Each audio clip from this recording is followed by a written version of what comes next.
nga nsoolobera awo nendi ebikajjo byonna nengamba omutwe yabiridde era n'omutwe tasobola lya kikajjo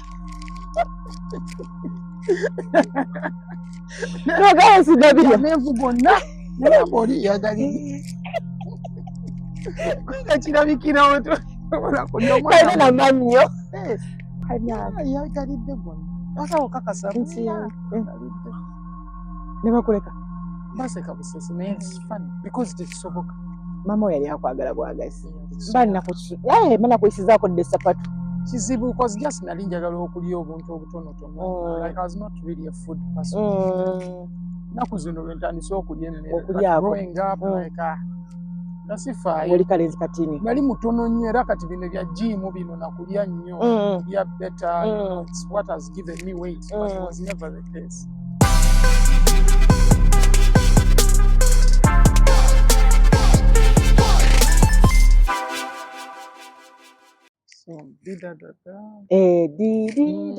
nga wa mwaka gumu nga yakatandika okutanga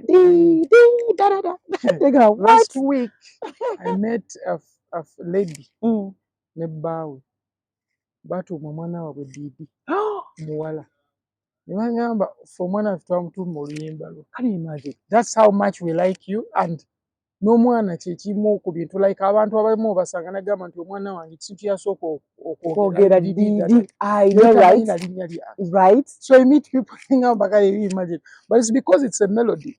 Ate abantu abasinga tebamanyi waje najja luyimba. They think mbu just luli bubblegum oluyimba lwa magezi nnyo ate kizibu kyo kiraba. It's a love song but I know otunulamu it's actually deep. Why? Ojjukira edda nga tuli bato waliwo ice cream gundi ezizamutanga ezalina budde ezalina bigambo nakola okitegeera nali nkifiiringa oli enakasolo osoma so nakifiiringa nga ezo sports day we zijja ice cream so it was always nice to see that kati bwe kyajjanga nze omwo mwe najja idea nengamba naye lwaki sikola mwakadde mu kifo ky'okuyimba ebigambo nenkolamu akadde kange kati omuntu nakyagala naye omuntu abantu abasinga tebamanyi lwaki baagala oluyimba lubajjukiza obuto bwabwe lubajjukiza ice cream naye kati wakagaali yagirangako kabbeera kati wekakaabira ng'odduka ewa mama omusabe ebibiri ofuneyo oba ewakaveera gwe bateeka kaveera oba owakakooni ice cream yatulazanga typhoid saalwalako saalwalako nnyo nze mu buto bwange ne mu bukulu bwange and I thank God for that. Mami yakunaazaaki oba kiki ate nga nze yasinga omusumbuwa mbaana gwe first born nze second born naye nze yasinga omuluma basically mu kuzaala ama musiga tuyazaala yandimeze bbaawo ekyo kiriko kubuuza tukirabirawo kubanga ebiruma byakugaa nti byamuluma nnyo the whole process was hard for her but then I think that's why she likes me the most. So which is also good. Katabani kange Hezron nze nanga akasajja ako simanyi oba wakana wasange nakola ntya mukamwana wano kubange simubuuze munaawe omwana wange yayuyizza omwana wange yakoze osusu emirundi emeka omwana wange akoze number 2 because akasajja ako kuva mu lubuto kazibu kata nga mukugulu kuno nekaganiramu nalina okuzuuka neŋŋaana nenzirawo natukisa nekakole kati mu lubuto nakalujjudde so you'd feel it right. That's interesting. Nemmala okukazaane kasigala nkakyekolirinze kati nga kakyalinga akali mu lubuto nga tokyakanaanula bwoti nga keefunyiza bwe kati oyo omwana amala ebbanga bw'atyo bwe yeebaka ng'aba bwe kati nga kasi onye omwana bw'abeera mu lubuto ng'obugulu bwonna abweyingizaamu ng'omusanga alinga akabboolo mu buliri. So that means yali vibe ndala naye kalina effujja waka Hezron akola ekintu natukikiza nti yakikoze buli kimu kyalina mu face kiti nobuusa obutini akanyindo katini otumwa tutini baga mami nga bonna mbakuba ndowooza bamuyiikiriza naye ate nga yabayiikiriza okitegeera so abateekako embeera nabo abaana abalala namalamula ku kamera nenzikiza nti mubutuufu omusajja ono ye mukyankalamu naye nga bamugamba nagamba mami lwaki mwaliza omwana wange jukira ye bebi kati I can imagine mami wo kyeyayitamu yafuna obuzibu kati nze kati tolabanga oyo omwana oyo yali muto nga yakola ebyo nze nali mukulu nga naye nze akola ebyo nga nsobola obeera awo nendi ebikajjo byonna nengamba omutwe yabiridde era n'omutwe tasobola lya kikajja nogaye sidabirya amenvu gonna nengamba oli yagalidde nga kirabikirawo tosobola kulya kalina namannyo yagalidde gonna asawo kakasa yagalidde ne bakuleka baseka busesi naye it's funny because tekisoboka mama we yali akwagala bwagazi mana kuyisizaako dde sapatu kizibu because just nali njagala okulya obuntu obutonotono like I was not really a food person naku zino lwentandise okulya emmere growing up like nasifaayo oli kalenzi katini nali mutono nnyo era kati bino bya jimu bino nakulya nnyo kulya better you know, it's what has given me weight but it was never the case. Very difficult. But welcome to another edition of Share with RKB. And today with me Benchiange is my superstar. Omulino wange, the goats. When they say they don't like Ferrari, but in a program like Muku, what to make a triangle muscle of Kunya, they are putting up one of our Lemify. Obodi Canada, USA, UK, boyaga dokusindika sente ne Uganda, naddala nnaku zino za Christmas, obange era mutwe gw'oyagala okusanyusaamuko okusurprisingamu. Omanya akagambo eritamanya ki kasanyusa ffe abakyala Lemify kyova okozesa bw'okozesa promo code yange eya Kalibala oba osindikira bwereere KALIBBALA Kalibala bwereere oba oziweereza so Lemify gyobalowooza kali USA, Canada and UK okweza sente e Uganda so nga tuzeeyo other goats lwaki kikusanyusa ekintu ekyo the goats waliwo yanjerega naye neŋŋamba katugende nakyo German. Cristiano Ronaldo is a god. Yes. Messi a god. Exactly. That is a goat. But Bebe Cool waliwo ezo goat race. Bwe bamuwa embuzi ne bamugamba agituume erinnya n'agise pasi. Ekya goat kwe kyava. So people started calling me the goat. A goat which was a pass. But on top of that, I think I'm a great man. So it relates. So I used it. Let's just go with maybe it. God was saying something. Yeah, probably. You know? Yeah. Kubanga goat twate goat eri endala. Yeah. Ati sinzo kwa side yetu twagitegeera. Naye neti na clarifying and mbagamba it's the greatest of all time. So tutambulira. Fujjo, okyatava ne fujjo lyo. Obeera nalyo tonotono. Ozaliwa? Nze. Wano. Wano. Bubaga hospital. Bubaga hospital. Era w'okulidde. Nakulira Mmenga mu Kisenyi. Test wano kumpi. Eri ku mbuzi. Era embuzi bazikulondoola. Kirabika. Ate nga twazirabanga buli lunaku embuzi n'endiga. Noziraba ate n'eddira ndiga engeri gye ndiserunkuuma beyond me being Bagonza. Yeah, so embuzi ezo twazaagalanga nnyo. Ng'ozibeeramu. Ziddukaawo. Anti mujja ku luguudo. Oziri eri ng'oyambuka nga ewa Kabaka. Twali wano wansi waliwo omuzikiti. Twakulira. Basikira omuceere awo wabanga omuceere mungi nnyo awo. Obulamu bwalinga butya awo? Tebwali bwangu naye nga lwe bwali bunyuma. Ku bato. Manyi bw'obanga oli muto ebyo oba tobirowoozaako mbu ensi nzibu mbu ate kiki kyonna kyekibaawo kye mutambula nakyo so life yali nnungi and our parents tried. Ffe twalina birthdays eziriko cake zennyini ennungi ng'abaana ab'ebbeeyi. Mu Kisenyi awo? Mu Kisenyi awo. Ate nga buli mwana ajja ne tulya ffenna because abaana bali bamawanga ga different. Kozi twakulira mu kisaakaate oba emanyi ebisaakaate byabeera. So enju zibeera zeetoolodde. Nezikola fence. Kaakati weesanga nga abantu aba different regions abava mu different regions abava mu north abava mu east by Eritreans by Ethiopians different people so twakula n'abantu b'amawanga gali different so I think gye kyanyamba n'oconnectinga ndooza n'abantu because you have so many cultures n'abantu b'omeetinga n'okunyumya nabo so twakulira mu Kisenyi omwo vibe yali nnungi nnyo n'ennimi olinamu eziwerako ngezaako bitegeera naye okuzimanya kizibu because Oluganda lwali dominant nti n'oluto lusaasobola dduyiga because abaana abasinga boogera Luganda oli wano mu Buganda mu Kisenyi so tosobola nnyo okuyiga nnimi endala so ennimi baali bazoogeranga ndooza mu nju zaabwe ebweru akatono naye ng'era tosobola piiking osobola obuuza naye tosobola kubijjukira oli muto like oli more concentrated ku by'otegeera so oluganda lwasinganga ne tuvaawo ne tugenda e Makindye batawo mu Kisenyi awo effujjo liba lingi nnyo abaana bagiramu emize mingi era emize gyali mingi gye nayiga nga ki twali tuli bayaaye nnyo twalina omuzannyo mungi twalina omuzannyo mungi mwalimu abaana abayaaye bangi bagamba sooka onnyo wano ku sikaala bwoti so naye ate kyannyamba nti nali musiru nnyo nti nagendanga ewa muzeeyi ne mugamba nti banywesezza sigala baakubanze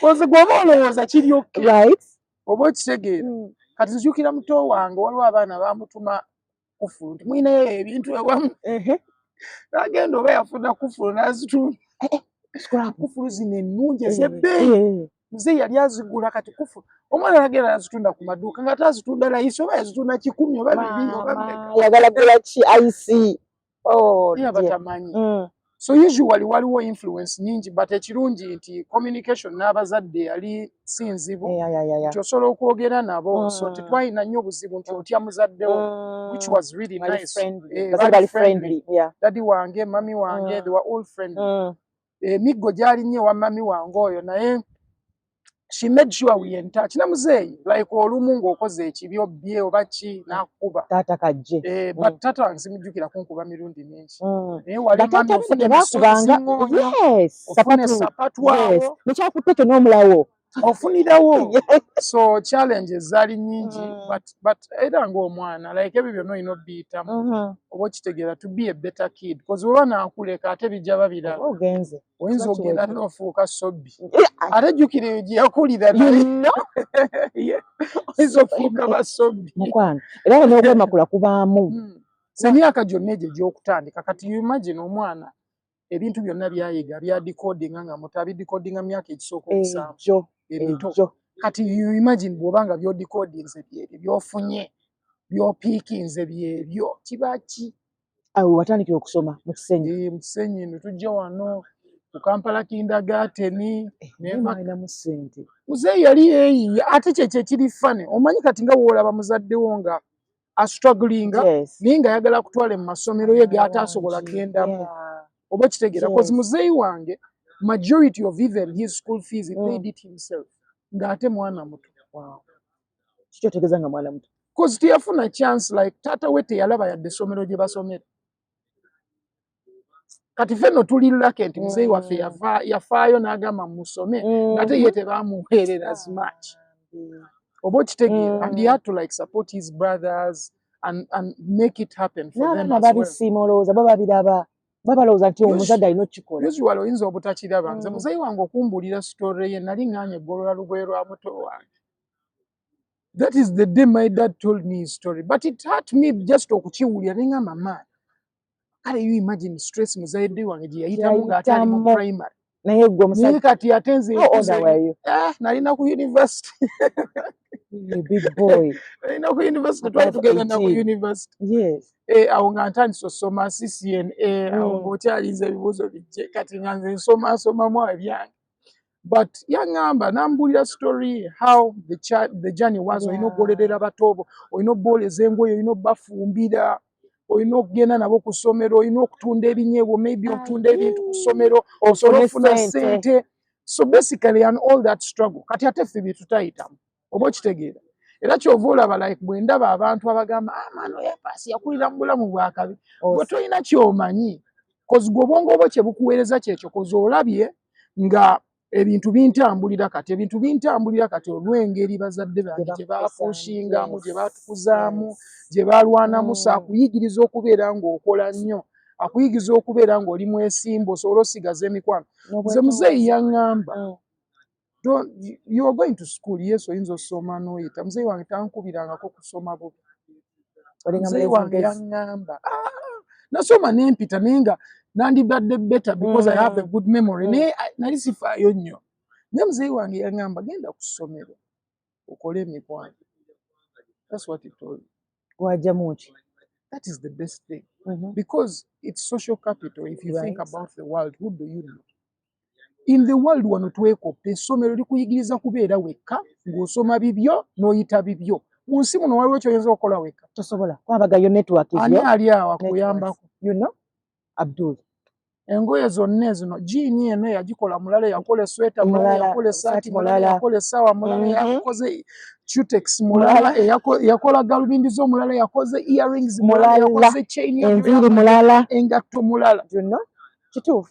Different things come together to help you and build you as a person. And for me, neebaza nnyo community environment. Abantu bonna be twakuliramu, whether mu Kisenyi, whether Makinde Makinde tetwalwayo nnyo. Tetwalwayo nnyo, then ne tudde Mutundwe. Kati Mutundwe gye twakulira ddala kuza twaliyobanga 14, 13. N'okulira Mutundwe byali bizibu. Twayingira enju nga tebannaba nagimaliriza. Olwo muzimbye. Nga bamuzeeyi bazimbye naye ng'enju tennaggwa. Kati musooka mubeere mu garage nga bazimba room bamaliriza ey'abamuzeeyi ne bayingira ne musigala eri ne bamaliriza ezammwe ne muyingira. That was the thing. Hustle. Sigamba mbu buli kimu kyali laid out. Mbu buli kimu kirungi. Naye okunyigirizibwa okubeera awo, the challenges mungi, like let's say kati mwakajja mu kifo ekitundu Mutundwe tannakula nnyo bw'atyo, okitegeera emisota gibaamu mu bifo ebiti emmese ababbi. Era challenges zaaliwo nnyingi, ababbi baali bangi ebiseera ebyo because twali Mutundwe ku lusozi eri waggulu. So it was really like a challenge. Nammwe abaana bwennyini mmwe. Kubanga kati mwe abaana mmwe mbako bye mwagala naye nga tasabbe baba bazeeyi. Yes, on top of that n'environment olina kugiyiga buyizi, ofune emikwano emipya n'okusenguka kwencroachinga ku bato okitegeera. So there were challenges, but ate zonna nze mu time yonna nanyumirwa. Despite ku buzibu ebyali oba birungi, nze ne mu time eno gye tuyimbiddemu eno, waliwo times obeera omwavu naye olina okuba happy. Mukama akuwadde omukisa, okitegeera obeere mu position gy'olimu. Yes, osobola ogamba amaani nze ndi talented. Talent temala. Waliwo abantu bangi abali talented naye tebalina mukisa gw'olina, tebali mu kifo ky'olina, nga nabo basaba. Nga nabo beegayirira Katonda abayambe babeere mu position eyo, naye gwe akuyambe like obeere mu position eyo. So for me, I'm just thankful for everything. Kubanga ate oluusi n'ebizibu bye tuyitamu oluusi Mukama bituteekamu okulaba obugumiikiriza bwaffe. Exactly. Olowooza ti Mukama nerabidde kyanvuddeko naye ate nga yaliwaawo. Yali mu kifuba mu kyeyongera ayagala oyigiremu ekyo ekintu oba okitegeera oba akutesitinga laba obugumiikiriza bwo nga bw'ogambye. So different reasons. Naye olabika waka waakulirawo eddiini nga nnyingi. Yes, mami wange musumba actually, funny enough. For real? Yes, my mom is a pastor and my dad is actually a Muslim. So there are different energies, but at the same time they are all prayerful people. So osaba ne muzeeyi, ate omwatunulanga wa awatuufu. It doesn't matter. I don't think religion is the king. Abantu bakitunuulira. Any religion can work. I feel like it's not about religion. It's about knowing God. Yeah. Because zonna religion za Katonda. Tumwena mugezaako okutuuka wa Katonda. Bwe woonyigisa omuntu lwakuba oli musiraamu. Oli lucky nti oli musiraamu because wakulira mu family nga y'abayisiraamu. Oli mukatuliki because wakulira mu bakatuliki oba gye baakuzaalira. Oba oli mu protestant. Naye mwenna mu Katonda ye kkubo. Ate weewuunya nti baba basomesa mwenna bayigiza kwagala. God is love. Exactly. So meaning nti yonna oba Katonda musiraamu oba mukatuliki asigala agamba kwagala. Yes. Wow. Okukulako kuno kukuyambe kutya mu industry gy'olimu kati? Working hard. Bazadde bange bakola nnyo, bateekamu amaanyi. Paka kati muzeeyi wange akola, mami wange akola, balima, mami wange alima, farminga, alunda enkoko. Like olabira ddala ng'omuntu akeera ku makya n'abaako ky'akola. Kyova olaba nkeera ku makya ne ngenda ku gym ne nkomawo ne nkola mu studio. By ssaawa 11 mba mmaliriza ebintu bye nkola. Mwana Bruno yakuyigiza ebya gym oyo. Bruno si yanjigiriza. Bruno tanjigirizaako gym. Oba yanjigiriza gym, actually funny enough. You'll be shocked why I even went to gym. Saagenda mu gym bwe nalaba omuntu ng'agenda mu gym. Nali nnoonya ekintu kye nsobola okukola ku makya ennyo.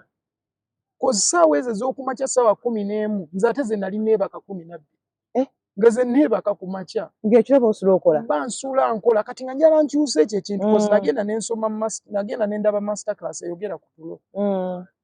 Kozi waliwo time gye natuuka nga neerabira ate nze si bwentyo bwendi. Naye kyali kiva mu buteebaka. Kimala. Yes. N'okwebaka ku ssaawa enkyamu. So bwe nkitunulamu ne neetegereza time eyo, neetegereza olumu na blacking out nga nvuga emmotoka ku makya. for a couple of seconds emotoka netandika okugenda side zeri. Kati imagine if natomera abaana oba natomera omuntu netandika otunuulira ebintu ebimu tubikola naye tetumanyi kiki kye biyinza kukosa, kiki kye biyinza kukola abantu balala, kozi kiyinza okukosa omuntu omulala. Bw'obuteebaka buyinza okukoonesa omwana ng'agenda ku ssomero ng'alina future ennene n'ogimalawo.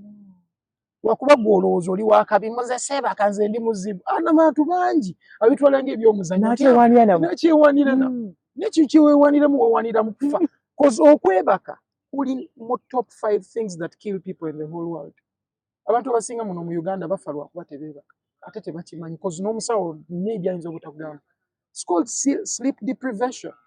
Bubanga teweebaka obwongo bujja tuuka ekiseera nga bukoowa buggalewo bushatinge down omulundi gumu organs zo nga zonna tezisobola kukola. Signal ki gye ziba zisendi nga kino kikole kiri, because you overworked. Ate kati ng'oyinza okuba tofunye buzibu naye ate abantu abali around you, let's say obadde n'abantu b'olabirira bonna kati tebakyafunye help yo and all that, olina abantu b'okosa, so olina okwefaako ng'omuntu. So nze kyantwala mu gym yali ensonga eyo. So nalowooza ekintu kye nsobola okukola ne ngamba gym, because remember njagala nnyo okuba kabodde bwe nali omuto nga njagala nnyo okubeera nga bavandaamu ng'era ngula ebyo ebintu biposita byabwe bigula mu paaka awo baye babitunda awo biposita ebikoswazinika akutte emundu ebiboto olaba akanyama kati nga byenjagala. Kakati kuva buto nakyagala nnyo nengamba naye ate kijja nakunyamba otuuka ku bintu bye nali nkola ki byoyagala ng'oli muto, njagala nga ndi muto. So yaka ngende embeere nga working out nengenda ku makya. That simply meant nalina okukeeranga ku gym. That simply meant nalina okwebakanga. Kati nalina okwebaka ku ssaawa 2:30. naye nga bw'oteekawo omutwe tujja oba obeera mu meeting mu mutwe bizibu naye era still otugenda n'omanyira because wali used okubeera nga teweebaka ku ssaawa bweziti, then okyusa mpola mpola omubiri gwa adjusting. Ngera bwe adjusting otandika okwebaka ssaawa ezo, bwe wali omuto wali weebaka ssaawa emu ate n'ozuukuka ku ssaawa emu ey'okumakya ng'oli muto. Ani yali akugamba? Teri. So wali okikola era kyali kisoboka. Lwaki olowooza tekisoboka kati? Kyakukolera kati naye ng'ofunyewo kati vandamu azze nkiraba naawe kati engoye zineebakako bulungi oziwulira waliwo ofane watusulira ng'oli mu jimu ekigamba oba jimu kozi azijjawa yeezize oyambala bukitaka n'oteekako akantu awo mpola mpola. But I think abantu tulina okutandika okuembracing ekintu ky'okuworking out. Yes, it's important. Nze oda omuntu n'akuzanagana Ruth okikola otya biki naye bannange ogenda mu gym oba okubeera ku kkubo si kwejalabya kiyamba ggwe omanyi no housing yo kino eno ennyumba gy'osinga okubeeramu oba cleaninga gy'osulamu naye ate eno. So it's only working out ekisobola okukuyamba okukola ki. Exactly. Olina okwefaako. And so many people don't. I know. Because ye bwe yeetunuulira yalowooza kasita yateeka akazigo biki naye ina engineering esinga ebintu byonna because bw'obanga oli mulungi muno byonna bijja kubeera nga biri okay. Simanyi bayita mbalabe. Simanyi bagiyita embalabe. Okiraba. So omuntu alina okwebuuzaako kagambe naye how do you do this? Kati tolaba kati for example, I don't know if you've ever done it, but have you ever told people your lifestyle or what you eat, what you do may help someone else? Oba okitegeera koza abantu abamu okulya kwabwe kwe kubaleetera ebizibu ate ng'okulya kye kisinga obukulu n'okwekisasayizinga. Kubanga olaba nti 30% za gym, this 70% essowaani ye efaanana etya? Ate oba tugambe 90? Tugambe 90 kuba ogamba 30 ogenze wala. Oli kumpi nnyo. Kankubulye gym ekola kitono. Obanga teweefaako ku bintu birala. Ekola kitono. Waliwo omuntu n'aganza amazzi gakaawa sinywa amazzi. Amazzi gaagaana bannange. Nali saagala amazzi nze gw'olaba wa. Nga Buddy aneegayirira ku Buddy music awo. Lwaki tonywa amazzi? Lwaki tonywa amazzi? Ojja kubeera beta ng'onywa amazzi. Buddy yannemerako. Naye Buddy yalokoka kasa nywa amazzi. Because kati nkiraba like it's important. Mukwano. It's very important because omubiri guli made up of 70% of the body's water. Yes. Abantu balowooza alina kulya kusinga mmere naye olina kunywa okusinga okulya naye ate nekyonywa kiri important. Waliwo H2O which is water. Waliwo ne H3O. Yaliwo oyo. H3O is fruits. Okay. Kati let's say gw'owulira amazzi tegakuwona. nywa enanasi, nywa watermelon watermelon, eyo, cucumber, gikube ebyo ebintu ebyo byonna, that is water content. abantu baagala ebiwoomerera. So funa ekiwooma bw'okibanga kyekina kukolera. Kiri nakyo. Era remember kiri nakyo, that water will go into your system, kijja kubeera ng'eraanidde amazzi. Oba okitegeera koza amazzi gali plain but kino kirimu ne fibers endala, kirimu ebintu ebirala. Olwo yagamaze kunywa ekintu nga kiri colourful. Ne mugamba kifumba caayi. Nzija wange namulabanga nga tavaawo kacaayi. Waki nga caayi omukalu abeera n'anywa ng'anywa amazzi naye nga caayi mukalu. Nga tuddemu kakkala. N'olina nga wa excuse buli kadde. Nze omwana yemba naakamuzaala oluyiga okulya mazzi. Mutabani wange tojja musanga alwanira soda ng'abaana. Ajja kukala nje mulwanira ekinyumo ne tasha munywa n'amumalamu ng'asaba amazzi. Can I have some water? Because kati akimanyidde nti obulamu bwe mazzi. I think naffe tujja kuddayo eri abazadde okuba nga tumanyiza abaana baffe okunywa amazzi. Kiri important. Amanyi abampita bagonza. Nako ebyokunywa soda. Erinnya lino livaawa? Liryo ddala oba just first A ya Alexander, nze Alexander. Nze Alexander Bagonza Serunkuuma. Kaakati Alexander najjako E. Nenjigatta ku pass. Kati pass abaana ku ssomero baali ba nicknaminga pass. Because waliwo mukwano gwange yali passi ku ssomero nga he was in a higher class. Yanyambako nnyo okunterekera ebintu byange, okunyamba okungeetinga in the school. Because najja mu S1 nga bali mu S6.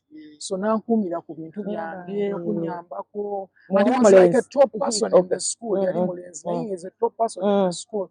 So yanyamba kinene nnyo. So nga bamanyi nti muganda wange, because he would make sure that no one disturbs me or anything like that. So yanyamba nnyo. Kati passi bwe yavaawo baali bampita muganda passi nga tebampita linnya lyawe tebalyogera. So neneesanga nga bampita passi. Kati bwe yavaawo ne babeera nga bampita passi. Kati ne batandika okumpita passman because nali nnyimba nkuba danso yagamba passman nga bola Biniman, Banjoman, nali njagala nnyo Firebase, Banjoman, Butcherman. Kati nga bampita Passman olwaba Butcherman ba Banjoman abo koze ennyimba zonna nali nzimanyi eza Firebase koze nali njagala nnyo Firebase nga balina vibe eyakabi nga ndaba yes baniga ekintu kino bakitegeera. Bobby nga tomutadde. Not Bobby yali leader but remember erinnya lyaliko man teyali Bobby man yali Bobby Wine. Siwe nali nsinga okwagala naye because crew yonna nali njagala era ennyimba nga nzimanyi. So neesanga nga bantuumye ekyo bagasseeko ekyo Passman nga Butcherman. Kati gwafuna ka ekano n'okassa ku Passman. Ne tukassa ku yes. Ate kyasooka kubeera Passiman. Then ne kifuuka Pass. Then ne ngamba A-Pass. Ate A-Pass kyava ku bakwano bange babiri. Waliwo mukwano gwange Richard yali asala nviiri emutundu. So Richard ng'agamba naye man pass tekiri pass because kyali A-Pass kyali A-Pass. A-Pass tekinyuma kyandibadde A-Pass. Ye ng'ampita A-Pass nga tampita A-Pass. Kakati waliwo mukwano gwange omulala bamuyita Ethan. Kati Ethan naye ng'ampita A-Pass nga tampita. So ne ngamba okay. Richard ne Ethan nezikiriziganya nabo ne tugenda n'ekyo. Naffe n'olitukuba ne tuli baka. So how was it for you okutandika omuziki? Tandika okuyimba. It was interesting. Bw'oyagala ntandikire like wentandikira. Like onovuddeyo bakwise Passman oyingidde no kakati otandise ddayo okubanga ekintu ekirimu. Ositandika okwagala obeere ddala ng'okifula kamasho oba wajjagera we. Nga sure. Anyway, first of all, n'okutandika music it was random. Okutandika music ddala yali Seku Martin. Twajja ku performance, Seku Martin yalina performance oba yali wano. Serena. But by that time baali tebagiyita Serena. Something else. No Mansion. I think so. Yeah. No Mansion. Performance, I think it was here, if I'm not mistaken. Because while in Busubi. Yes. Stages. Yes. Kati ne tujja ku sheeyo because nali njagala nnyo gospel music. I think Seku Martin is favorite artist one. Paka Kati is like one of my favorite artists ever. Muteka mu top 3. Wow. Yeah, and I would put him number 1 because he answered kuntwala mu studio. Wow. so seku bwe twamumeetinga twalina sister wange ne brother wange naye nze nga mmutya ng'ate nze ayimba bali nga be bankaka naye gwe jangu tugere tumumeetinga ne twogera so nantwala mu studio yasooka okunkubira beat olimba bayota protobiseved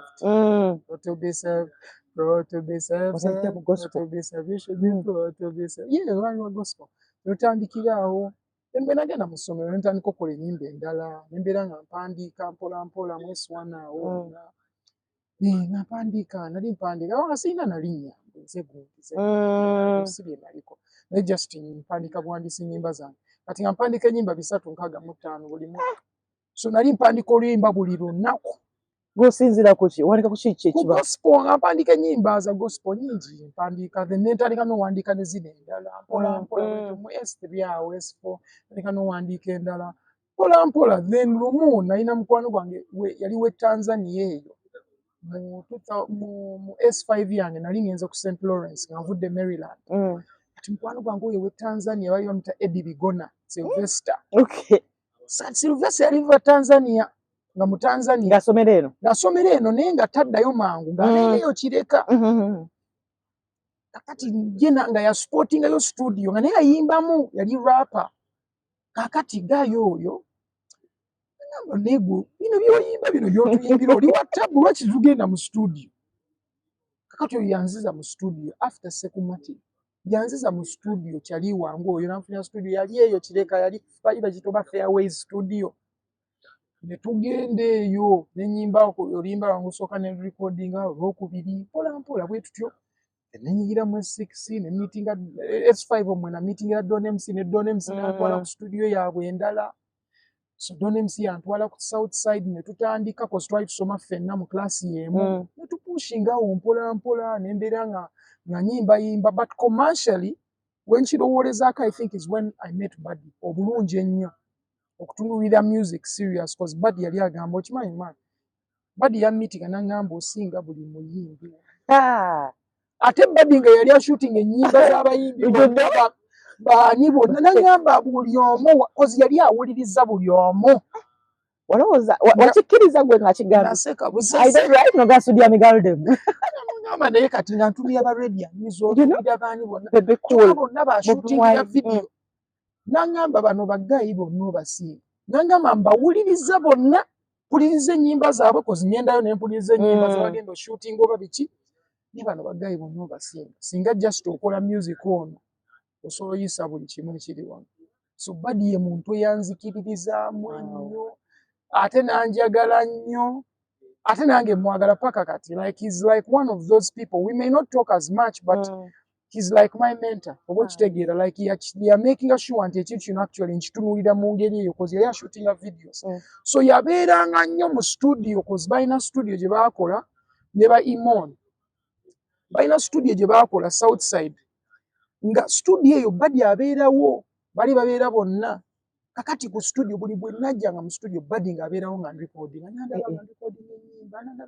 ennyimba ng'alaba speed gye nkolerako ng'alaba engeri gye nkolamu engeri gye ndowoozaamu so we twavaayo n'angamba genda kutandika okufuna engeri gye nkusupportingamu not really being signed but he was spending money on me n'agenda n'ateekayo emitwalo 3 n'ansasulira studio n'ateekayo 2 n'ansasulira studio n'amakinga sure nti so Buddy yalinga taata wange so ne tutandika bwe tutyo tuto tukoze Buddy music tuto tuleese nesiibulira tutyo tutandise okukola ennyimba tuli ku bigere biki budde yaawo mu kusaaga music n'afuuka omulimu but it's not like bonali ngamba njagala mbeere ddala omuyimbi cause waliwo abaana bangi abagala obeera abayimbi naye nga it's not really that bagala beera abayimbi wabula balabye ekintu nga waliwo abakifunyeemu kati bagala kiyingiramu olw'enfunayo ensimbi nti alaba nti kijja kumukolera okufuna by'ayagala waliwo abanoonya ba sugar mami waliwo abanoonya ba sugar daddy bagalamu ssente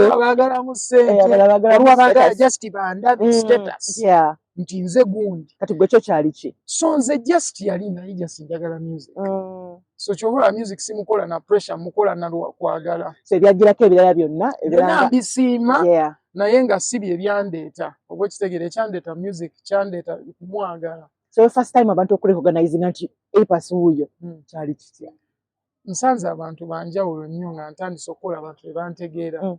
Naye just n'okumiitinga omuntu gwe n'omiitinga omusajja n'akaaba alina girlfriend we nga tokisuubire naye nga tomanyi mani musical kyamugyemu.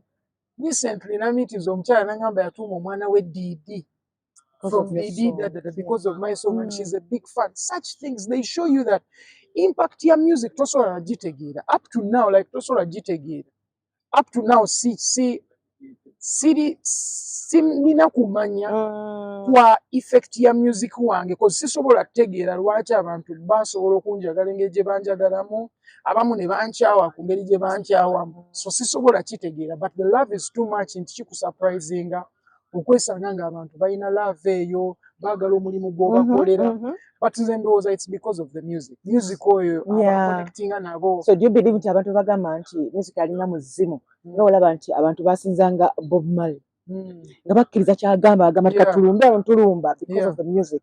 So you also believe that? I believe music is a tool that can motivate people in different ways. Oba kulumba, oba kubeera better, oba kusanyuka, oba kweyagala, oba kujjukiza kintu kyaliwo edda, like n'owuliza akayimba ne kakujjukiza ebiseera ebikadde. Because for example, singa weesanga nti wali otudde nga oli happy, naye akayimba ne kazanya, akakayimba buli lw'okawulira kakuleetera happiness eri gye walina mu moment eri.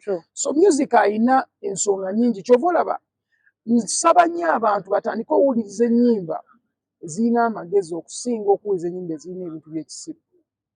Because buli w'owuliriza ennyimba ezimu zirina engeri gye zikumotivatingamu gwe gy'otajja kutegeera on a surface level. Because gwe n'amaaso go waliwo ebintu by'olaba naye waliwo ebintu ebiri deeper gwe by'otajja laba. Ennyimba nga zikumotivatinga okubeera omusiru because nazo za kisiru.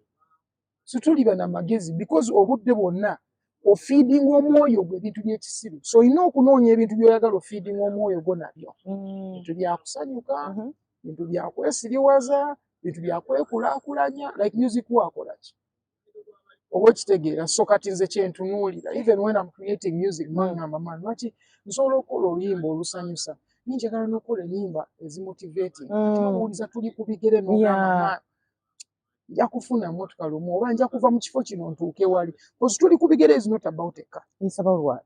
It's about elevating from one place to another place. Wow. It has nothing to do with the car. Kati ng'omuntu wagamba man oluyimba kirabika luli ku kino nedda. Nga bwe nkunnyonnyodde nti didada ali strictly ono okujjukiza obuto bwo. Era twajjukira obuto baaba. Oba okitegeera. Kyova olaba ne bwe nazina nali mu bintu byakusaaga gyakiro. Because it's actually a fun thing okujjukira edda ice cream azze, ekimotoka kizze kikuba akadde. So nze ne nkubira akadde ka didada. So n'ofuna feeling eyo. Tuli ku bigere ffe tulowooza mmotoka. Naye tuli ku bigere tayogerangako ku mmotoka.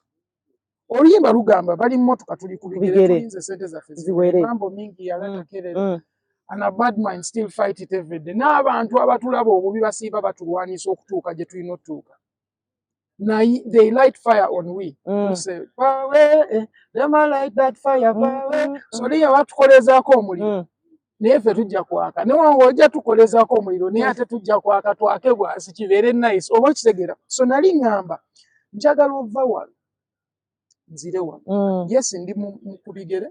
Naye njagala nfune emmotoka. Yes ndi mu kifo kino kye ndimu. Kirungi kiri okay naye njagala ngende in a better place. So njagala nze kukiddako. So the song is about elevation. It has nothing to do with the car.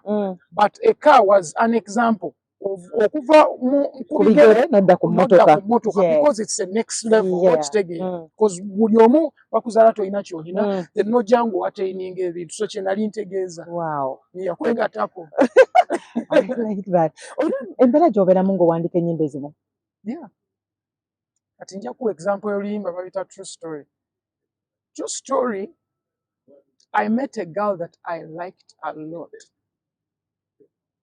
Just even sitting with her gave me peace. Aww. It didn't feel, she was special. And she inspired that song. Funny enough. And in my heart, I said I'll wait for her. Is she aware? She may be, but right now that's not what I'm thinking about. I'm not waiting anymore because I have a girlfriend. Okay. and I understood the situation that she was in, and I understood my situation, because kirungi n'okukkiriza. Oyinza okwagala okwesiba mu kintu naye nga tekijja kukola, oba okitegeera. But oluyimba olwo nalukola mu moment bwe nali feelinga pain. Mukwano nsiiba nkusabira bamukyaki ng'omusumba, noonya solution esinga kuba ensonga egaanya okugonda. Abasawo ekirwadde kyabalema, asigaza gwe okunzijanjaba. Okitegeera. So I was in my feelings when I was making the song. So some songs are really in your feelings. Some songs you're happy. Some songs it's just the beat. Nogiwuliriza naye neekuvuga neekutwala gyekutuuka. So nze music ndeka music nangaidinga. Siri awo kugezaako kwefuula kirinkya mbu ngenda kukola bwenti nkole bwenti kibeere ky'amagezi nnyo kiri bwe kiti. Ndeka music ye naakola omulimu gwe. Cause ideas ziri mu bbanga wano. Buli kye nkugamba wano si kirihasing. No. Oba okitegeera. Buli kye nkugamba wano si kirowooza nnyo. Buli kye nkugamba nkiri. So si kintu kyakunnyonnyola. Sirina kye kijja. Era nga bw'owulira omuntu agamba mama nepasi alowooza waakabi, sirowooza ndi waakabi. Oli. Bw'ojja kudda awo otandika okugamba gundi alowooza waakabi naye nga ggwe ate ggwe olowooza kirowooze nga ye akiri. Oba okitegeera. Kuva mu buto nali waakabi. I was a special kid. I'm not going to look at myself not being special. Naye saakulira mu life nnungi nnyo. Eri awo naye tekikyusa kubeera nti ndi special. And I feel like people should know themselves, appreciating who they are. Bw'obeera yourself, you do a lot of things. I know, right? Yes. When you're not yourself, you do things bye bakupaatiiseemu nga gwe tobiri, lwakuba obikoppa, lwakuba oyagala obeere nga bali bwe baddi, then n'olemererwa okubeera gwe. Era ojja kgenda okufa nga tolina ky'okoze kiri ggwe. Nga wabula bw'oŋŋamba otya nti you came mu nsi muno, ffenna tulivinga ne tufa, we live and die. Bwe wavaamu nga ggwe oli mukoppi. Bwe wavaamu ng'olaba balala bye bakola nga gwe by'oyagala, gwe mu nsi muno gwe life wagiraba bw'otyo, tewasobola kulaba life nga ggwe. What a sad life. I know. And so many people are sad and miserable because bwe batyo balabe ensi. Oba okitegeera. Balaba bulabi bantu nedda. You can emulate, but don't imitate. There is a lot that you have within yourself ky'osobola okuggyayo. So weggyemu naawe ekintu kyo gwe ky'olaba. Nze nejjamu music. Saakaka kubeera muyimbi. Naye wakiwulira nti kiwulira nga kijja n'abalala nga bakireka ne kikola kyo tekikoze. Oba okitegeera. Naye si kyekintu kye nnakaka. Kyova olaba kinnyanguyira okuwandiika ennyimba 5 mu lunaku, ennyimba 6 mu lunaku, ennyimba 10. Nsobola owandiika album namba mu lunaku nga ennyimba 15 nga nkedde ku ssaawa emu neggwa by ssaawa 12. But do you think nti n'abazadde naffe tulina okuyambako abaana baffe okwezuula kye bali? Because sometimes manyi bagamba lwaki tobeeranga gundi, lwaki tewayisanga gundi. Ekyo nakyo kikyamu because oyo omwana si ye gundi. Omwana n'akula ng'amanyi nti alina kubanga gundi. Nti just weeyise bulungi mu guiding mu just okubeera omwana omulungi. Ebirala ejja bifiguring out. Omanyi ekizibu kye tulina I think ng'abantu twagala nnyo micromanaging ebintu. Nga olaba omuntu yala mu shaping mu kino. Ne just placing awo ebintu ebyetaagisa omuntu okulaba nti life asobola ogitambuza but then you are figuring it out. You know? You are figuring it out ebintu by'ayagala because buli omu alina kyayagala. Taata wange tayimba. Maama wange tayimba. Bona basobola oyimba ng'omuntu yenna in terms of okubeera n'awuliza akayimba n'ayimba. Naye nze muyimbi azo omulimu. Oba okitegeera. Sister wange si muyimbi. Okay. Brother wange anzirako si muyimbi. Amuddako si muyimbi. Sister wange omuto omulala si muyimbi. Sister wange omulala omuto si muyimbi. Ne sister wange omulala omuto si muyimbi. They all don't sing. I am the one who sings. Kati gwe ensigo ogijjawo. Taata wange yayimbanga ku ssomero ku Lubaga Boys. Okay. Ng'akuba ennyumba. Ate anko wange yaŋŋamba si taata wange. Simanyi lwaki yali akikweka ekyo. Naye. But he liked music. And he played music at home. Taata wange yali agula master tape n'akopinga tapes n'atunda. Okay. That was his side job. Yes. Tukyali baana bato. So yalina love ya music. Kati nze ate love ya music nze nagifuulamu omukola. Ye ate kyataakola. So ebintu ebimu biyinza okubeera nga bikuli kumpi. Naye nga nali ndowooza njaba pilot.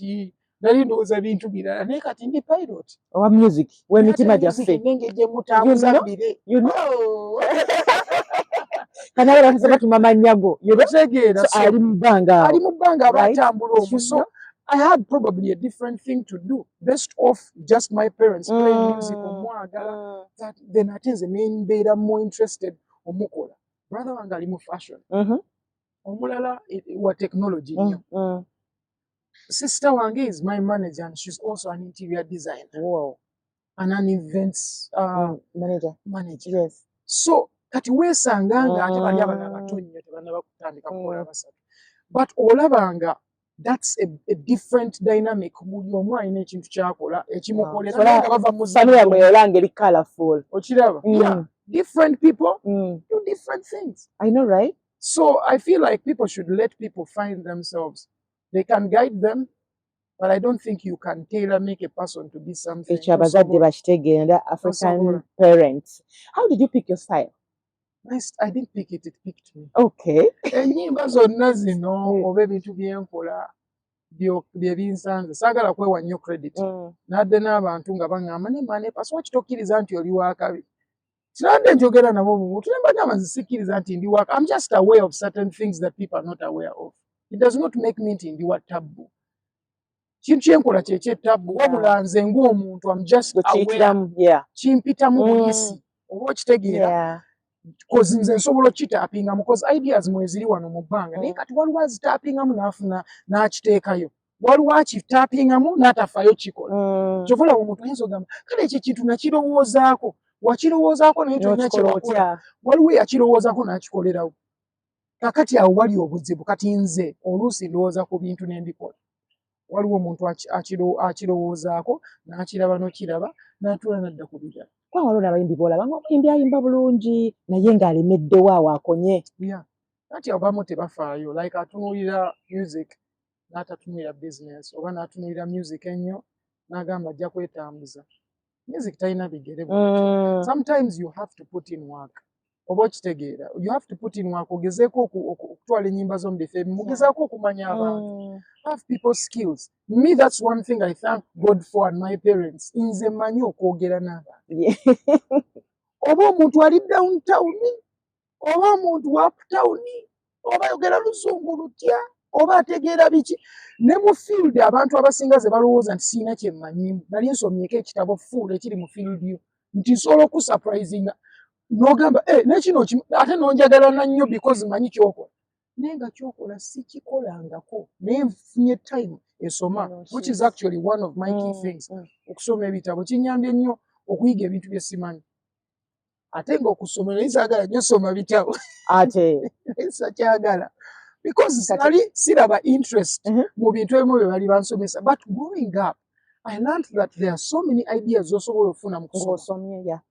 Bw'osoma let's say omuntu nga Robert Greene, yawandiika 48 Laws of Power, The Human Laws of Nature, The Art of Seduction, all bino ebitabo byonna ebiri different. Wanange olina ebintu bingi by'oyiga osobola olaba even how people would manipulate you.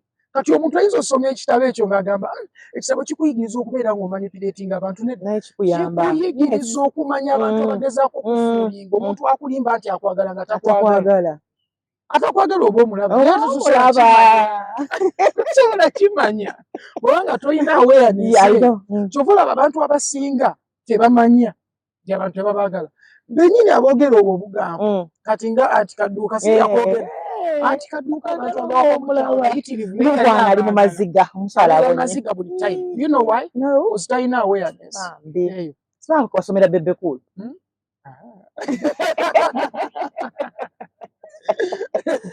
And I've read a lot to help me, and I still read.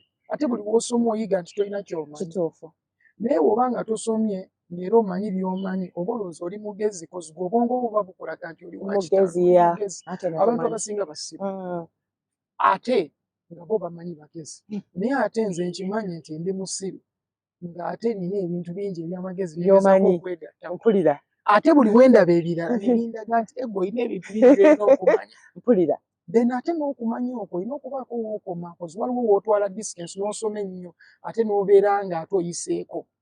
So mwetaagamu era distance mu kintu kyonna ky'okola otandise okutabuka omutwe amagezi nga mangi. Kati kubamu akafaananyi. singa ennyimba zange zisinga nziyimba nga bwe njagala senga tubitegeera tosobola otusaasira busaasisi mbasaasira busaasisi obuulira mazima osaasira busaasisi nogatera kambayigirize kambagondeze So when it comes to music, there are so many artistic things I would do.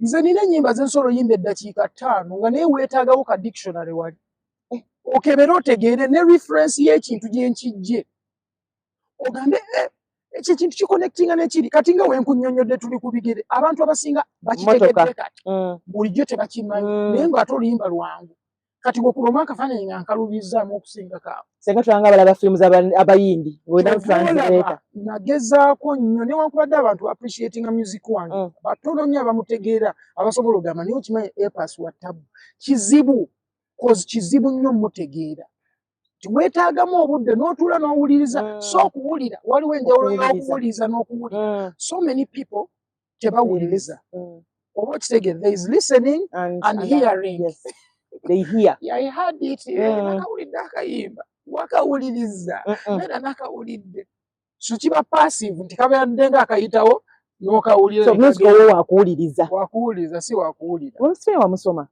simusomanga ate ekyo ekintu naye namusoma simusomangako naye namusoma so how can I explain that I'm a student of listening to musicians I've listened to all the best musicians in the world to be one of the best musicians in the world.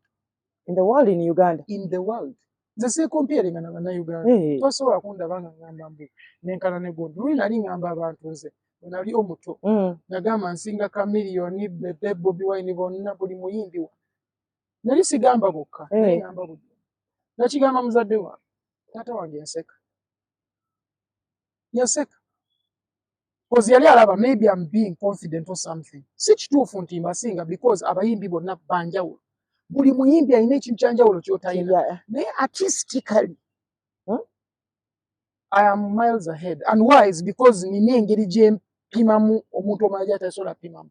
Because abantu abamu bagenda 40%. Ebintu bibeere likeable for a normal Ugandan. Kye nsobola nakyo okukola. Naye sitera kikola. Okay. Weyakola nnyo exactly because ate njabeera nga bo. Oba kiraba. Bwe ntandika okukola ennyimba nga ziri easy to digest. Nze si bwe ntyo bwe nakula. Nakula nga mpuliriza ba Jim Reeves. Nakula nga mpuliriza ba Dolly Parton. Nakula nga mpuliriza Savage Garden. Nakula nga mpuliriza Paulo Kafeero. Nakula nga mpuliriza Fred Sebatta.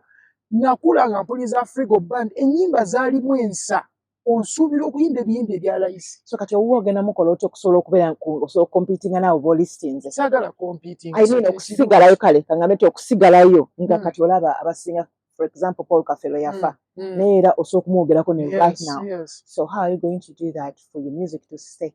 Ne wabanga bataano be bajjukidde byenkola kijja bukke. I have no expectations for anything, for how I want to be remembered.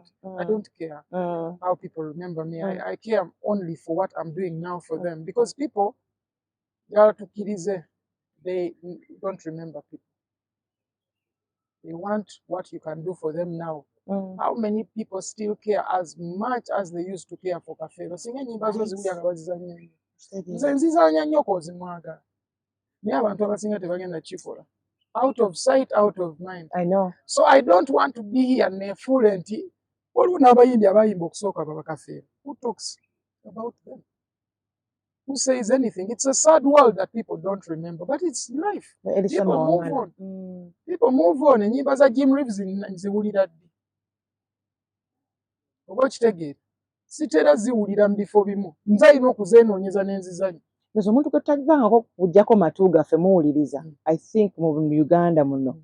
Ndowooza yayimba ennyimba za Christmas, yeah. Yes, it's because there's something that, and even that, the people do it because it's good for them. It's good music for Christmas. It's good for them. It's selfish. We all want things that work for us. That is who we are as human beings. Singa zaali tezibakolera for Christmas, tebandiziwuliriza. Yayina za Christmas zokka. So why not? Okitegeera? Bagonza. But I'm just giving you I know perspective. that's It's true. the truth. It's the truth. Enyimba Yes. ze ezisinga zonna zaali za Christmas oba Nedda. yalina ennyimba ezisinga si za Christmas. It's a Christmas. That's the truth. But it's because it works for them around that period. Christmas nesitaba yakawuka. Mm. AIDS Day, World AIDS Day. Exactly. But it's because it did important music for particular days, which is now still important. So for me, I believe if I do important music, maybe I'll be remembered like that. And I try to do important music. But the problem is that the time je tulimu nkyama. Balina okuba probably mu nsi eno, maybe mu bbanga erya, maybe edda, not now. Because people would have respected the music more. Because at that time abantu bali bawuliriza music. Ebintu ebijjako abantu bingi. Right now essimu yo eriko essaawa, eriko calculator, eriko computer number, eriko social media, osobola communicatinga n'abantu abawera 5,000 leero mu ddakiika eno yennyini. Eriko omusawo, ogenda live, eriko omusawo, eriko buli kimu. Abantu tebalina budde butuula yadde okwogera ne bannaabwe, okunyumya emboozi ez'eddala, naye bagenda out bakutte essimu. Ekidongo kinyumye, tannaba kulya mmere agikwata vyonna. Edda wanyumirwa n'olya emmere n'enjoyinga. Right now it's to show other people nti olidde. Ensi eyonooneka. Ensi eyonooneka. So tewali kyenyinza kikolera nga nze nja kubeera mu space yange. I do my best. But I have no expectations. I have a lot that I want to do, but I know that it's the wrong time and there is not much you can do about it. It is just the age. Music takyalinga bwe yali, abantu tebakyalinga bwe baali. And okitegeera, nali ngamba abantu nti your music is as good as the consciousness of the people. Kyokola kirungi as okwolesebwa kw'abantu n'okumanya kw'abantu mu time eyo. Oba okitegeera, because if abantu tebali ku level eyo y'okulaba ebintu mu ngeri eyo, okamya ennume. Because basically tolina kyojja kufunamu because bo tebali ready. So when the students are ready, the teacher will appear. Naye kizibu, the students may never be ready, but some will. Waliyo abantu abakyafaayo okuwuliza music ow'amagezi. Waliwo abantu abakyafaayo okuwuliza emboozi ezirimu amagezi gy'asobola okuyigamu. Naye bw'oyagala otuule ku lives abantu ze bawemula, otuule okwo owulirize nga bawemula ng'obuddeyo kw'okumalira. Okitegeera, and there are so many people who spend time like that. N'amagezi ge kye gamuweereza n'ensola munene. Because the awareness ye gy'alina ng'obwongo, yes, I can't blame them. Ayinza oba nga yakulira mu family nga bawemuzi. Okitegeera, abaana abamu bakulidde mu bifo ebimu nga bishapinze who they are. Because ye perception nti bw'okulira mu kifo ekimu nga kirina enkola gye kikolamu, naawe gy'omanyi osanga abulyambwa. Because abazadde baafaayo nnyo. Ate the community I think yagezaako. Okitegedde? Abantu bakubanga emikolo okola ensobi yonna. Omuntu yenna yakuba. It's because of the time gye twakuliramu. Otambula olya, omwana omuwala jangu wano. Naye nga sina muzaddewo. Naye kati omuntu bayinza omukubira ku mwana we ne bamukyekinga awo n'agamba omwana wange wamukubidde. Asooka n'akwata bw'ati. Bajja ne ku masomero. Omwana bamukubidde. Omwana wange nagula mugule. Omukubanga ani? That is it. But the Bible says spoil the road, spare the road and spoil the child. Yeah. It is very simple. Yesterday we met omuyindi, omusajja muyindi. Yava wano nga muto, Amini we yabagobera. Yakomyewo nga after 60 years. Wow. Nozanga Uganda kyagitegeera. Yagala akomewo alabe gye baamuzaala. Maama yasanzewo. Bamuzaalira wano mu Uganda. Wawonna. Ono mukololo muno mu area eno mu Kampala yasomera muno mukololo. So bambi ne musajja mukaka. Munayogedde naye naspendize naye eddakiika nga 3 ne mukyala we. Mukyala we yamubuukingidde trip ajje wano mu Uganda asobole okukola ki? Asobole okulenjoyinga alabe gye yakulira. But he was so happy. Ng'olaba bambi ali excited ali mu Uganda, alabye ensi gye baamuzaalira, oba okitegeera reconnectinze. Oba okitegeera because baava wano bagenda UK. Oba okitegeera. But it's so beautiful. Sometimes abantu tebamanya kye balina. Bakuzaalidde wano, oba okitegeera. Naye waliwo abantu abalaba beauty ya Uganda. Waliwo abatalaba beauty ya Uganda. Waliwo abatalaba beauty ya Waakaja akulidde. kifo kimu kyebenza okubeera kyali ebyo byonna tebabiraba gatabiraba naye kirungi nnyo okusiima nkituufu gy'ovudde nanze kyova olaba like everything I owe it to the place that I come from I owe it to Uganda kyova olaba albamu yange esooka bagiyita nva Kampala eyokubiri bagiyita African yayo I'm African eyokusatu bagiyita Bagonza wajeewa kubanga kubanga nze Bagonza loved and it's a love album so it's the love of the country the love of the people ogende ku love Martha byali bya ddala twali tusaaga leka naawe lwaki osaaga naye kabananga ekiri cool ne mukazi wange erinnya lye liri close out kya Martha teriri wala nnyo but Martha was just a friend there was nothing serious nga tuya nga tusaba bibeere bituufu nali nsaaga no she's actually a lovely person I really like her she's a very good human being I love her energy and all that and she's my friend naye we've never gone to that level and funny enough nze nali mmanyi ne relationship ze nga ye ng'azimbudde naye ng'ate abantu abalala abalowooza nti g'omuntu omwagala naye nze ng'ate mumanyi ng'omuntu naye nga ye balowooza mbu kirabika mweyagala tebakulimba mwatuyisaamu eggaali mulimba namu naye mukyala wange ye it's not a person that I just post or whatever why I don't think I can even do the most muyimbi she's not a woman she's an engineer wow yeah she's an engineer naye ayagala music she loves music she's a good human being yeah. How did you meet? Funny enough we met online we were talking we liked each other's conversations she's a very sweet human being and we liked each other and we said let's try and I'm not a fan of long distance but we're trying to cut it short so together chikendeeza very very soon but the thing is that bw'osanga omuntu nga oyagadde energy ye gezaako olabe I know tomanya you know everything is a try tali wano akoma mu December ebibeera biti ebintu ebyo bannange bizibu because I've actually but ate si bizibu nnyo because I've been in like 3 long distance relationships now yeah so it's not something new old to me so I also want someone here because that's what I want now which we've already discussed and we'll discuss even more but we've already discussed it that's the bottom line njagala omuntu nga ndi naye we build because olaba mubeera mu long distance relationships muconnectinga bwe mu reconnectinga omuntu agenda vaawo kati olina muyiga which is very difficult you cannot create a bond eri strong omuntu taliwo ebintu by'essimu tebimala tekiggwa mukubidde mwogedde yes you will speak but it's different when you sit with someone and feel their holding hands hold them you know take care of them physically mutambuleko mugende certain places I feel like that would be fun and I cannot wait for that that's what I want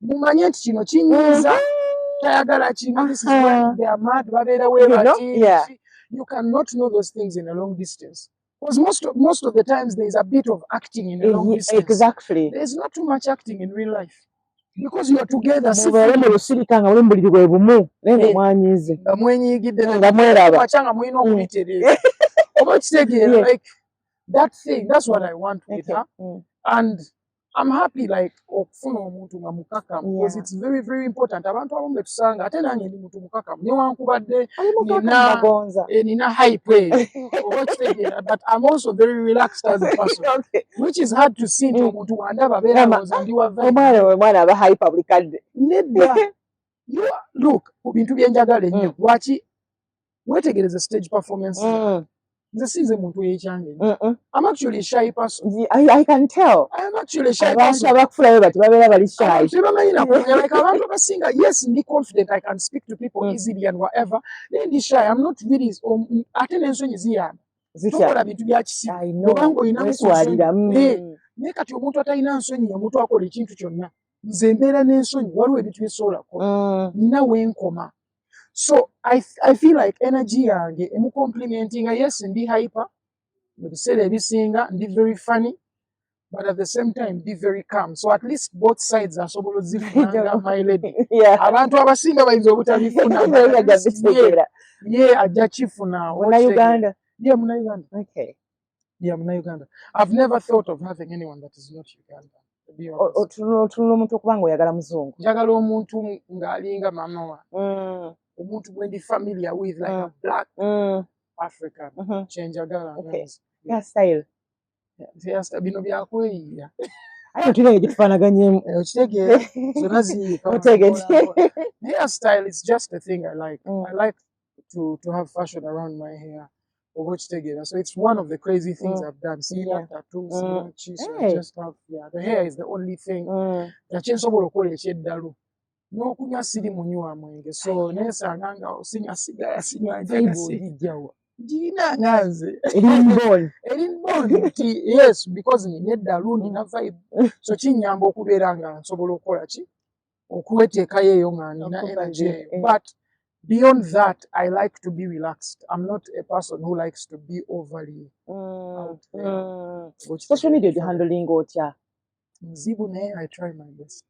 Go bikwataganya, obikwasaganya. I like to be in touch with my fans personally. Other than okubeera n'omuntu nga managing a page yange, muye ayogera ne bafandi bange. I wouldn't want that for any of my fans. Like I want to see. I see negative comments. I see positive you comments. Reply them accordingly. I reply accordingly when I have a chance. I will talk to my fans.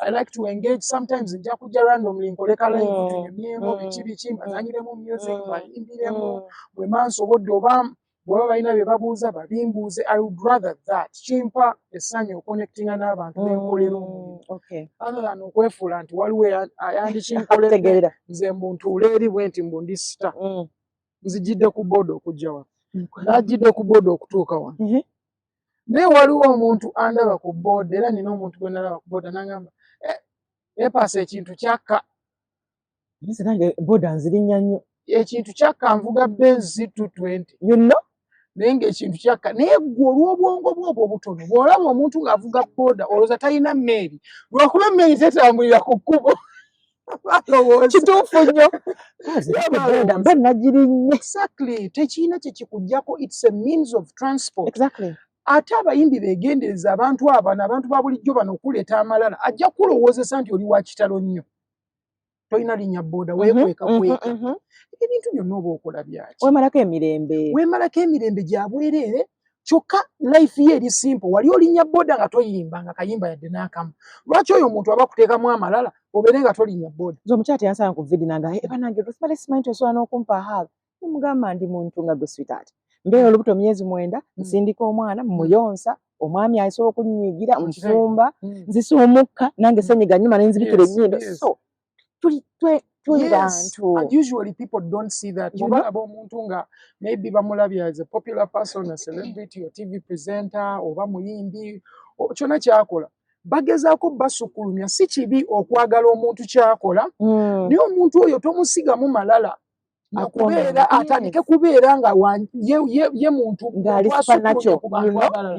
sisukulumya ku muntu mulala kyenkola kyanjawulo nti okiraba kyanjawulo naye ekyo kintu kyenkola naye nange ndi muntu nga ggwe so usually abantu beerabira ekyo nti ajja kulaba ku boda alowooze tukyalina ssente nedda nziina naye n'alabye okuvuga emmotoka traffic jam because nvuga motoka ya sister wange right now lately I've been driving my sister's car motoka yange bali mu kugitereeza so emmotoka ejjudde amafuta erimu full tank GDI oba kitegere nandigivuze nina amafuta naye ninye boda nensasula sente ezindeese eno nensasula sente ezindeese wano ku shooting naawe era ngenda funa boda endala enzize ewaka ngende comfortable era teweekigenda kunvaako andabye ku boda weevinge kiyamba n'omuntu abadde tandabangako kundaba olemesa abantu sisira kutwala mmotoka boda yentwala nenzijjayo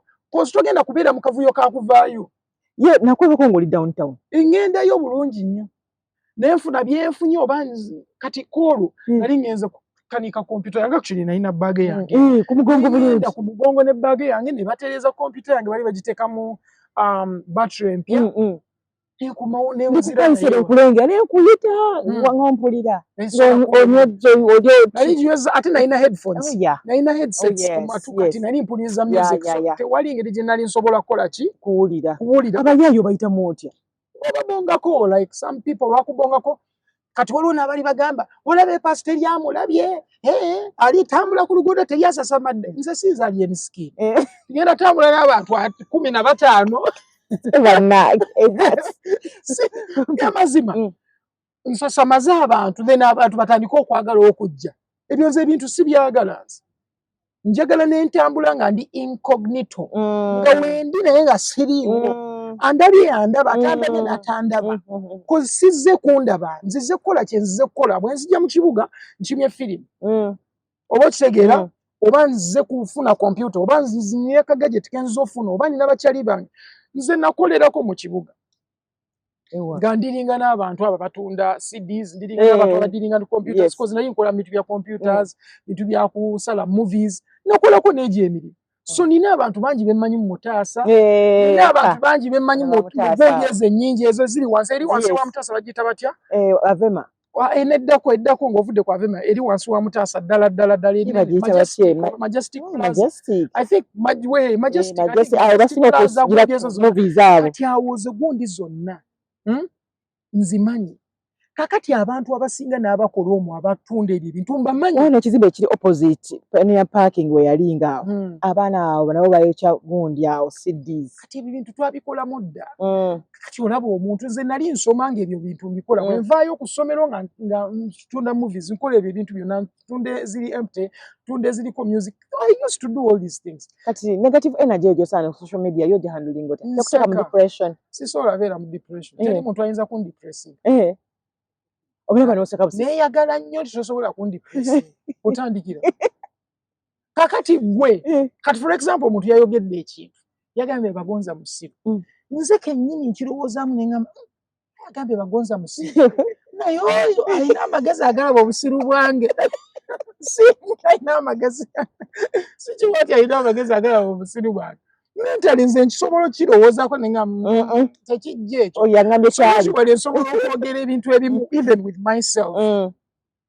ngamba kati ono ate abasinga tobawabudde tukwatanga keeke y'embaga n'ogiwa embizi ejja giryanga emimondo emivu tukikola nze nkubuulidde kozi yo teraba vali mu keeke y'ambaga nti bagisala bulungi giryanga we n'otuwa bulungi yes ekyo mukwano wange Silver Kyagulanyi ekingamba tokikola okuwa keeke y'embaga embizi kozi tejjalaba vali nze so abantu abasinga sikayana naawe owemmula ovuma nkubulookinga Gabunyizi ngendo laba ngobuzi nze nali manyi ndi magician ndaba abantu bawula sabawula kanange ndi magician niganda banga baguze I block you for me I don't engage with anyone that is not aligned bw'obanga toli mu space kubeera ng'oleeta energy ennungi oleeta embeera embi nkujjawo manya obikolere connectinga nabo abaagala embeera embi esigyagala so bw'oginteekako nenjiraba ng'oli mu vicinity yange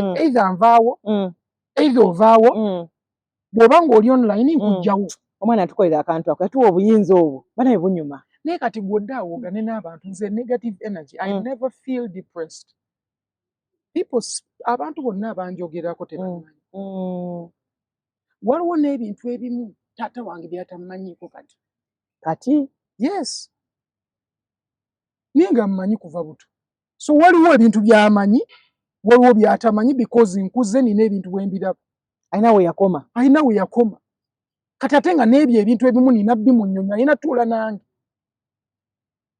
taata wange nagenda ne mpumula amatu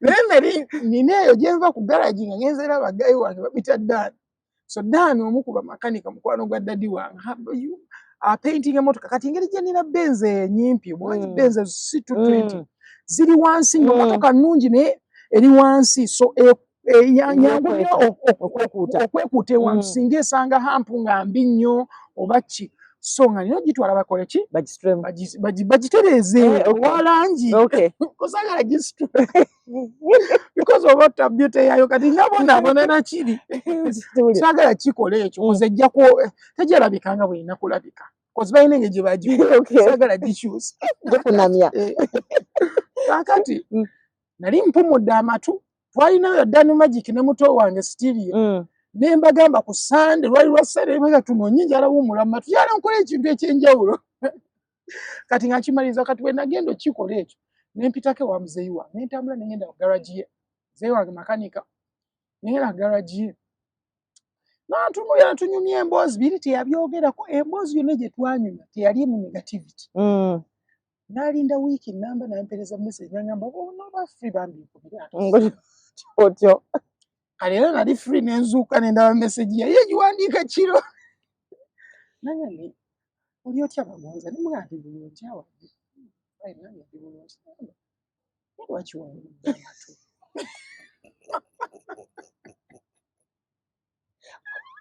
n'okasoma omukubidde mwogera kuzimu namugaa just nadde mpulira gyalagawo munanga wakibi abantu balina engeri gye bakulabamu respect tosobola kukola bintu ebyo omanyi kibugira ku bantu abawedde amatu kati nga teyali happy basically nangamba ekintu ky'amatu ekyo sikyagadde gundi ezo wandiziggyemu naye muzeeyi gundi ezo nyinza obutaziggyaamu kati naye tujja laba tujja kulaba naye actually kyatwala time si nnene nnyo amatu nezibijja naye nga okawulidde kakutuusa walungi nakizijjamu willingly because natunula nangamba okay yekozi yambuuza ekibuuzo nangamba kikuyamba ki kikugattako naye nga amazima tewali kigatta ki ku ddoboozi lyo tewali ebintu ebimu bye tukola tewali kye bigattawo ne just tubikola olw'ekinyumu naye nga in actual sense it has nothing to add to you n'ozijjamu nangamba kanzijjemu nenzijjamu nenkita ekyo ate sikimaaniye nti simugamba nti wazijjamu yakiraba kati nazijjamu naye akankireke because what do you lose oba okitegeera lose nothing nali nyimba ebbanga lyonna lyenyimbidde nali sizinalinalimbadeki okitegeera so ebintu ebimu kati tebikyandya sometimes ngamba sister wange oba enviri nzisale tokikola negayirira okusala obutasala ale si ye manager awo tasakukkiriza ayagala idea era awo enviri simbi naba bino ne bukatunzi bakukubamu ebyo byonna wagulawo edduuka erya brand yo abantu babinyumirwa kozi ndabiko nalabako n'omwana ayambadde jampa ngeriko linnya lyo naye nga kuliko face nazikola nyingi nankola limited edition nkola jampa zoba bibiri nezitunda zonna ate nga naye zitunda bbeeyi jampa zaali oba ku mitwalo 15 15 ku abiri ekwaliwo ezabiri zaali special edition then twali tukoze n'ezekumi so people used to buy them people used to support naye nkistopinga mu maaso eyo njagala nkikole nga nekiri mu professional where it's a real brand omwana yakukola kakatuni nga yegwe yenyini nga nawe batumutakubuuzizza exactly so abantu bakola ebintu ebiri appreciate the artists ate nkolagana ne ba artists bangi cause nange nali ndrawinga so it's something I like and I like abantu ababikola ebintu so bansanyusa ate bakola ebintu ebirungi you love dogs a lot nina embwa yange Tyson German Shepherd enkolera kikyotegeeza just ebeera batulaga nti embwa ye mukwano gw'omusajja asinga yeah dog is nice ate embwa nze siina mbwa mu just enkuume olwo abantu abasinga bagamba njala mbere n'embwa ng'enkuuma embwa yange si yakunkuuma embwa yange just yakubeerawo because I love dogs kuva buto ffe tubadde n'embwa bwe twafuna ewaffe bwe twadde emutundu Kirinnya Bigo Kanala zone to be exact batufunira embwa muzeeyi embwa bbiri so twakula tuyina embwa which has been a beautiful thing nga tuwumbawumba oba kati weweereza abafaani baffe and omwaka guno guweddeko ogugaddewo otya ogujja tusuubire ki gujja nanti tuli ku Serena olwonyini 31st of Jan Empress live in concert we can't wait right so yeah Empress live in concert mbaniriza mwenna ticket tezijja baza bbeeyi tuyinza okukola nga 15 that's okay tables tuyinza obutakisussa ziyinza okubanga ku 3 million this is all speculation but that's what I want for my fans ne tukyayogera ne ba partners bange tukola nabo bakigenda bakyattabu so mwetegeke funa akagoye akali nice sasula ticket saagala bintu bya bwerere tetulina ticket za kugaba za bwerere tukisuubira 30th. 31st of Jan 2025, APAS Live in concert. I can't wait. Thank you for having me. Oh, thank you for your time. Amin. Ntegana kudda. Ninze mukyala tuleko wano basatu. Ojja mulaba. Amina. Watabbu nnyo. It's nice. Waligambye. Ate waliwo ekirala. Evere bulungi. Ate waliwo ekirala. Teri kirala.